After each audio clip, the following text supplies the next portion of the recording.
아멘. 지도자는 책임지는 사람입니다. 지도자는 무엇보다도 자기가 리더로서 사람들을 이끌어가는 데 있어서 가장 필요한 덕목이 헌신과 희생과 자기 포기와 이타적인 마음이라는 사실을 우리가 기억할 필요가 있습니다. 우리는 야곱의 12아들 중에 왜 첫째인 르우벤이 이 장자권을 이어받고 또 그 르우벤을 통해서 예수님이 오지 않으셨는지, 첫째도 아니고 둘째 시므온도 아니고 셋째 레위도 아니고 넷째 유다를 통해서 우리 주님이 오시게 되었는지, 왜 유다가 야곱의 12아들 중에서 실질적인 장자 노릇을 하고 있는 것인지, 우리가 오늘 말씀을 통해서 왜 유다였는지에 관한 그 이유를 이제 발견하게 됩니다. 그 이유는 베냐민 대신에 바로 자신이 노예가 되겠다라고 했던 책임의식 때문임을 우리는 오늘 말씀을 통해서 이제 깨닫게 되는 것입니다. 야곱의 12아들, 11명의 이제 아들들은 요셉을 만나고 그리고 나서 요셉이 준 곡식 자루를 들고 아버지께로 되돌아가던 중 요셉의 청지기가 뒤따라와서 니들이 어떻게 우리 주인님의 은잔을 훔칠 수 있느냐라고 그렇게 그들을 협박하던 그런 상황 속에서 우리는 절대 그런 일 한 적 없습니다. 우리는 그런 놈들이 아닙니다. 그런 사람이 아닙니다. 이제 이렇게 반응을 했을 때 이 청지기가 만약에 그 자루가 발견된 자는 죗값을 치를 거다라고 그렇게 하지 않아요? 근데 놀랍게도 베냐민의 자루에서 요셉의 은잔이 이제 발견되게 이제 됐던 거죠. 그래서 그들이 요셉의 집에 이제 다시 돌아오게 되는 장면이 오늘 이제 14절에 있는 말씀입니다. 그런데 여기 14절에 보시면은 유다와 그의 형제들이라고 이렇게 말씀하고 있습니다. 야곱의 이 11명의 이 아들들, 첫째는 르우벤이거든요. 뭐 첫째가 아니라도 이제 시므온은 붙잡혀 있으니까, 그러면은 예를 들어서 시므온은 붙잡혔었으니까 만약에 이제 레위가 이제 또 거기에 레위와 그의 형제들이라고도 뭐 얘기도 할 수 있고, 뭐 여러 가지로 여기 주어가 이제 유다가 아니고 소위 첫째 뭐 르우벤 뭐 이렇게 됐어야 되는데, 오늘 여기 14절의 말씀에 보면은 이제 주어가 유다가 된다라고 하는 겁니다. 유다와 그의 형제들이라고 이렇게 말하고 있다라고 하는 것입니다. 지금 이 야곱의 11명의 아들들 중에서 이제 유다가 그 형제들의 이제 맏형 노릇을, 리더 노릇을 이제 하게 되는 장면이 오늘 성경에 유다와 그의 형제들이라고 했던 이 말씀을 통해서 이제 우리가 이제 보게 이제 되는 거죠. 특별히 우리는 왜 야곱의 이 12아들 중에 우리 주님이 유다를 통해 오셨나? 물론 하나님의 구속사적인 은혜입니다. 자격 없는 자를 통해서 우리 예수님이 그의 몸을 통해서 이제 오신 것, 이 모든 것은 바로 하나님의 은혜인 거죠. 그러나 또한 우리가 왜 유다였는가라고 하는 것을 오늘 이 함께 읽은 말씀을 통해서 우리가 이제 보게 이제 되는 것이거든요. 이제 요셉의 11명의 이제 아들들은 요셉이 이제 놓은 그 덫에 이제 걸려가지고 이러지도 못하고 저러지도 못하고 지금 완전히 진퇴양난에 이제 빠진 이제 상황입니다. 15절에 보시면은 요셉이 그러거든요. 너희가 어찌해서 내 은잔을 훔쳐갔느냐? 나 같은 사람이 점 잘 치는 줄 너희는 알지 못했느냐? 이제 이렇게 그들을 추궁하는 것을 이제 볼 수가 있습니다.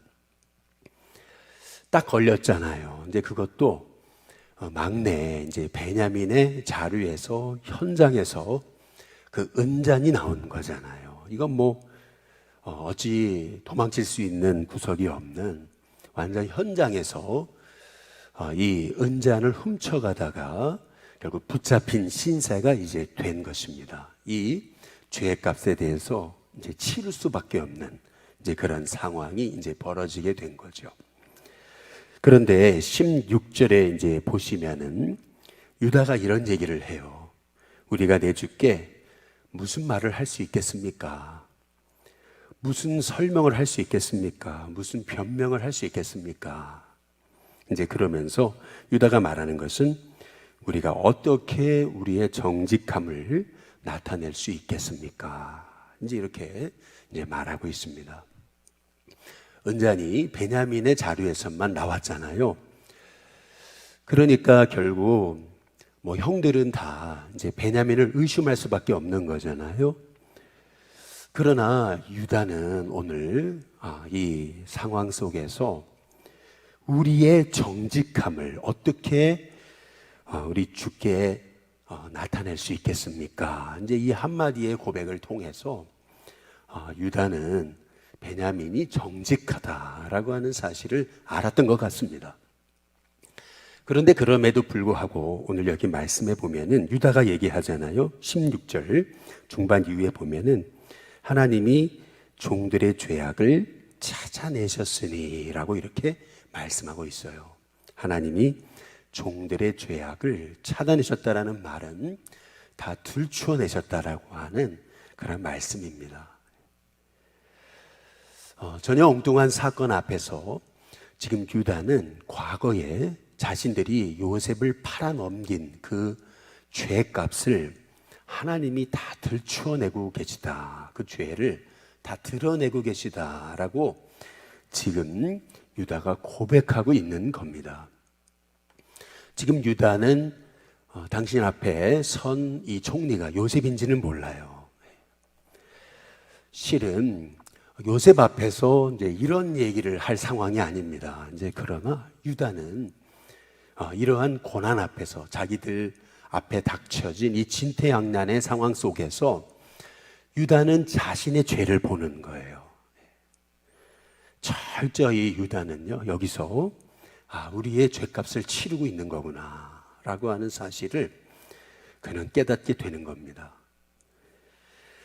여러분이 인생을 살아가면서 어떤 일이 잘 풀리지 않을 때, 참 인생이 꼬이고 꼬일 때, 인생이 뜻한 대로 이루어지지 않고 계속 어려운 일만 생길 때, 여러분 그때 드는 생각이 뭘까요? 여러분이 아마도 인생이 너무 여러 가지 계획한 대로 되지 않고 꼬이고 그리고 인생이 너무나 힘들고 어려울 때, 그때 여러분에게 드는 생각은 과거에 내가 이 지은 죄에 대한 죄값을 치르는 거구나 라고 여러분이 과거에 지었던 죄가 떠오르지 않습니까? 마찬가지로 유다도 지금 이렇게 자기의 그 막내 동생이 이제 노예가 되게 되는 이런 상황 속에서 이 유다는 자기 자신의 죄를 보는 거예요. 철저하게 과거에 요셉을 팔아넘긴 그러한 그 죄값을 내가 치르는 거구나. 하나님이 우리의 죄를 다 들춰내시는 거구나 라고 하는 것을 깨닫고요. 유다가 말합니다. 뭐라 그러냐면 16절 끝에 부분에 보니까 우리와 이 잔이 발견된 자가 다 내 주의 노예가 되겠습니다 라고 이렇게 이제 말하고 있는 것을 볼 수가 있습니다. 실은 이것이 왜 이렇게 놀라운 고백이냐면은 창세기 44장 10절 거기 보면 끝에 부분에 이제 청지기가 얘기를 하는 거예요. 잔이 발견된 자만 죄값을 치를 거다. 이제 이렇게 얘기하고 있습니다. 나머지 사람은 죄가 없을 거다. 이제 그렇게 얘기한 상황이에요. 이제 그런데 유다는 오히려 이렇게 얘기하는 거죠. 하나님이 우리의 죄를 다 들춰내셨으므로 이건 다 우리의 죄값을 치르는 거다. 이제 그렇게 고백하면서 이 아이만이 아니라 바로 우리도 주의 노예가 되겠습니다. 다 우리가 노예가 돼야 될 종들입니다. 이제 이렇게 고백하고 있는 것을 이제 볼 수가 있는 거죠. 근데 그때 17절에 요셉이 뭐라 그러냐면 내가 결코 그렇게 하지 않겠다 이제 얘기합니다. 그러면서 뭐라 하냐면 잔이 그 손에서 발견된 자만 내 종이 되고 너희는 평안히 너희 아버지께로 도로 올라갈 거다. 이제 이렇게 이제 말하고 있습니다. 니들은 죄가 없다. 니들은 그냥 너희 아버지께로 평안히 가면 된다. 지금 이 잔이 발견된 이 아이만 내가 노예로 삼겠다. 이제 이렇게 얘기하고 있는 상황이에요. 얼마든지 형들은 이 문제에서 지금 벗어날 수 있었던 상황입니다. 그런데 참 놀랍죠.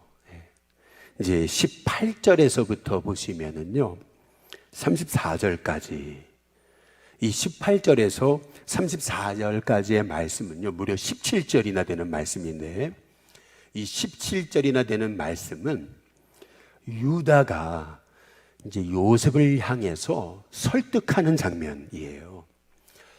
요셉의 스토리에서 가장 한 사람의 그 말로서는 가장 긴 대화의 장면입니다.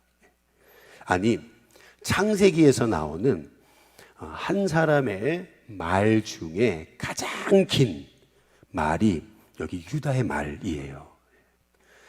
다시 말해서 성경에서 한 사람이 자기의 처지를 이제 변론하는 그런 내용들 가운데 가장 긴 장면, 그것이 이제 유다가 지금 이 요셉 앞에서 요셉을 설득하기 위해 했던 이 여기 18절에서부터 34절까지의 말씀이 전부가 다 이 유다의 말인 것이죠.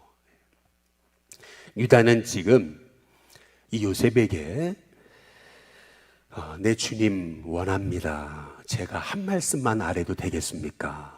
주님은 바로와 같으지 않으십니까? 라고 말을 시작하면서 이제 요셉을 설득하고 있어요. 실은 이렇게 얘기하면서 이 유다가 했던 말은 우리 요셉이 총리께서 저희들에게 아버지가 있느냐, 아우가 있느냐 하시기에 우리는 대답했을 뿐이라는 거예요. 그러면서 그 아버지에게 이 11번째 이 아들 이 베냐민은 너무나 사랑하는 아들인데 그 아들이 아버지가 그 아들을 놔줄 리가 없을 거라고 설명을 하지 않았냐고 하면서 지금 유다는 이 아버지와 이 베냐민과의 이 관계가 어떤 관계인지 이미 이 요셉에게 설명드리지 않았냐고 이제 그렇게 이제 말하면서 실은 이 모든 상황이 우리 요셉도 다 알고 있지 않냐고 그렇게 이제 말하고 있는 걸 볼 수가 있습니다. 그런데 여기 오늘 말씀에 보시면은 이 유다는요, 실은 전혀 사실은 낯선 사람이 여기 총리잖아요. 이 총리 앞에서 뭐 이렇게 가정사에 대해서 뭐 다 자기가 쏟아내리라고는 생각을 못한 거죠. 그동안 자기 가정에 있었던 이런 여러 가지 이런 아픔들을 뭐 이 총리 앞에서 다 얘기할 필요가 없는 거예요. 그런데 오늘 여기 말씀에 보면은 이제 이런 얘기를 해요. 27절입니다. 27절에 보면은 주의 종 우리 아버지가 우리에게 이르되 너희도 알거니와 내 아내가 내게 두 아들을 낳았으나 이제 이렇게 말해요. 여기 보면은 내 아내가 내게 두 아들을 낳았다 이제 이렇게 표현하잖아요. 이 말씀을 통해서 알 수 있는 것은 뭐냐면은요, 실은 야곱이요, 네 아내가 있었잖아요. 4명의 아내, 그리고 12명의 아들이잖아요. 그런데 야곱은 뭐라 그러냐면, 나에게 1명의 아내가 있었고 그 1명의 아내에게는 2 아들이 있었다. 이제 이렇게 얘기하고 있는 장면을 이제 볼 수가 있어요. 뭘 의미하는 거냐면요, 유다도 아들이잖아요.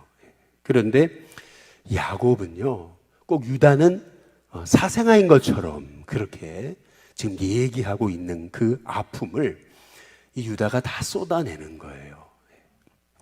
어찌 보면은요, 이 유다가 이 요셉 앞에서, 이 총리 앞에서 하고 있는 말은요, 자기의 가정에 있었던 아픔들, 또 유다가 받았던 이 상처까지도 이제 다 드러내고 있는 거예요. 자기 어머니, 또 이 야곱의 아내잖아요. 그런데 자기의 어머니는 꼭 야곱의 아내가 아닌 것처럼 이제 그렇게 야곱이 얘기했던 것에 대해서 지금 이 유다가 이제 자신의 가정사에 있었던 이런 아픔들에 대해서 이제 속속들이 얘기하고 있는 거죠. 만약에 그렇다면은 이 베냐민과 이 유다는 실은요, 유다가 이 베냐민의 그 생명에 대해서 그렇게 이렇게 가슴 아파할 필요가 없는 거죠. 그런데 그럼에도 불구하고 오늘 여기 30절에 보시면은 아버지의 생명과 아이의 생명이 서로 하나로 묶여 있다. 이제 이렇게 이제 얘기하면서 이 아이가 없다면은 우리 아버지는 죽게 될 것이다. 이제 그렇게 얘기하면서 32절에 보면 이런 얘기를 합니다. 뭐라 그러냐면, 주의 종이 내 아버지에게 아이를 담보했다라고 얘기합니다. 그러면서 내가 이를 아버지께로 데리고 오지 아니하면 영영이 아버지께 죄짐을 질 것입니다. 이제 그렇게 얘기하고 있는 것을 볼 수가 있어요. 이게 무슨 말이냐면요, 우리가 창세기 우리가 3장에 9절에 한번 보시면은 43장 9절입니다. 이 유다가 이 야곱을 설득함에 있어서 이런 얘기를 했었어요. 내가 그를 위하여 담보가 되겠다. 내가 책임지겠다. 이제 그 얘기를 했던 거거든요. 분명히 유다는 아버지를 설득하면서 베냐민을 데리고 요셉에게 가게 될 때, 그때 유다가 내가 이 아이에 대해서 내가 책임지겠다. 내가 그를 위해서 담보가 되겠습니다. 내가 반드시 책임지고 내가 죗값을 치를 테니까 이 아이가 잘못되면 이 아이를 데리고 갈 수 있게 해주십시오. 라고 이 유다가 분명히 자기가 이 아이에 대해 책임지겠다고 했던 거거든요. 반면에 창세기 42장에 37절에 한번 보세요. 창세기 42장 37절에 보시면은 첫째인 루벤은 뭐라 그러냐면은 이렇게 얘기합니다. 루벤이 그의 아버지에게 말하여 이르되 내가 그를 아버지께로 데리고 오지 아니하거든 내 2 아들을 뭐라 그럽니까? 죽이소서라고 이렇게 얘기를 해요. 한번 잘 보세요. 첫째인 루벤의 태도와 유다의 태도를 한번 잘 보세요. 첫째 루벤은요, 아버지를 설득함에 있어서 내가 문제가 생기면은 내 2 아들 죽여버리라고 이렇게 얘기를 해요. 그러나 반면에 유다는 뭐라 그러냐면 내가 책임지겠습니다. 이제 그렇게 이제 말하고 있는 것을 볼 수가 있습니다. 뿐만 아니라 오늘 여기 창세기 44장에 33절에 이렇게 드디어 유다가 얘기하는 거죠. 이제 주의 종으로 그 아이를 대신하여 머물러 있어서 내 주의 종이 되게 하시고 그 아이는 그의 형제들과 함께 올려 보내소서. 이제 이렇게 말합니다. 유다가 자기가 말한 대로 말한 것에 대해서 책임을 지고 있어요. 더구나 아이를 대신해서 제가 노예가 되겠습니다. 지금 이 베냐민 대신에 자기가 이 요셉의 종이 되겠다고 자처하고 있는 모습을 볼 수가 있어요. 성경에 보시면은 최초로 한 사람이 한 사람 대신에 이렇게 자기의 인생을 담보하겠다, 대신 죗값을 묻겠다라고 한 장면은 여기 유다가 처음입니다. 예수님이 우리의 죄를 짊어지시고자 예수님이 우리 대신에 십자가에 죽으신 것처럼 마찬가지로 유다가 지금 이 베냐민 대신에 종이 되겠다고 지금 자처하고 있는 장면인 거죠. 결국 오늘 창세기 함께 읽진 않았지만 45장에 보시면 드디어 요셉이 그 유다의 모습을 보고서 드디어 자기가 그동안 감춰놓았던 자기 정체를 드러내면서 그동안 자기 가슴에 그렇게 묻어뒀던 그 눈물을 한순간에 다 표출하고 있는 장면을 이제 볼 수가 있는 거거든요. 이 유다의 한마디, 내가 이 아이 대신에 종이 되겠습니다. 내가 다 책임지겠습니다. 이 모든 일은 바로 나의 죄 때문입니다. 라고 고백했던 이 유다의 이 한마디의 고백을 통해서 드디어 이 야곱의 가정에 있었던 그 얽히고 설킨 문제가 이제 드디어 회복되고 그 묶인 실타래가 풀려지는 장면을 우리가 이제 볼 수가 있는 것입니다. 왜 유다를 하나님께서 이 가정의 실제적인 장자로 삼으시는 건가? 왜 유다인가? 오늘 말씀을 통해서 이제 우리가 보게 되는 거거든요. 하나님의 사랑은 책임지시는 사랑이에요. 우리에게 내가 널 사랑한다 이렇게 말씀하시잖아요. 근데 그 사랑이 진짜 사랑인 이유, 그것은 뭐냐면 우리를 사랑하셨기 때문에 예수님을 십자가에 죽게 하시기까지 그렇게 우리 하나님이 우리를 사랑하신다는 그 증거를 보이셨잖아요. 마찬가지죠. 유다가 지금 베냐민을 책임지겠다라고 아버지에게 얘기한 대로 지금 베냐민이 종이 되고 자기는 풀려날 수 있는 상황 속에서 오히려 베냐민을 풀어주시고 내가 종이 되겠다고 자기가 모든 이 상황에 대해서 책임지겠노라고 그렇게 이 고백하고 있는 이 장면을 통해서 우리는 유다가 정말 완전히 바뀌었구나. 유다가 완전 새로워졌구나. 하나님이 이렇게 요셉을 통해서 하신 이 고난을 통해서 유다라는 인생이 완전히 달라졌구나 라고 하는 사실을 이제 우리가 깨닫게 되는 것입니다.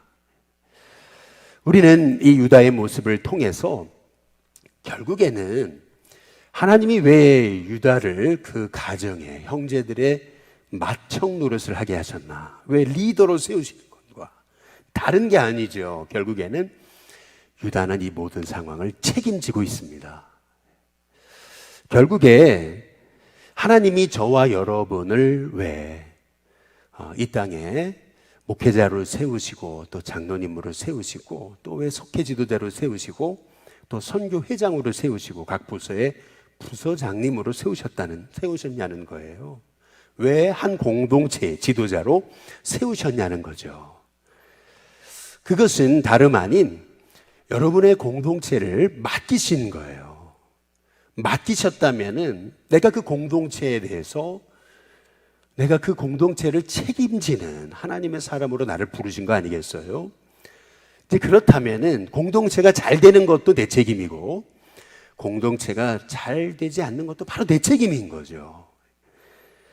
공동체가 어려움을 당할 때 그것은 또한 내 책임이고 또 공동체가 잘 돼서 복이 임할 때도 다 내 책임 아니겠습니까? 결국에는 우리가 그렇게 따져본다면은 이 유다가 이 가정에 일어났던 이 어려움에 대해서 근데 자기가 다 내 책임이라고 얘기하고 있잖아요. 내가 책임지겠습니다. 내 생명을 담보하겠습니다. 이 아이를 풀어주십시오.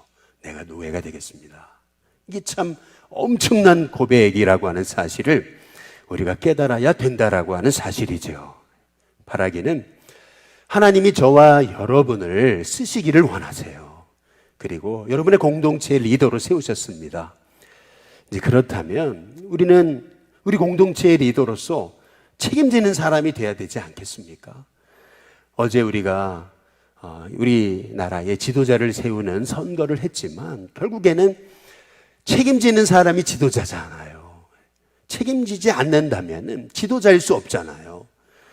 책임지지 않으려고 하니까 항상 공동체가 문제가 생기는 건 아니겠습니까? 그러나 유다가 그 모든 어려움을 책임지려고 할 때 하나님께서는 그 가정의 모든 묶인 관계의 실타래를 풀어가시는 이 하나님의 역사를 보게 되면서 하나님, 우리도 우리밖에 몰랐던 사람이지만은 그러나 유다처럼 하나님의 은혜로 인해 변화될 수 있는, 이제는 이 모든 상황이 내 죄 때문입니다.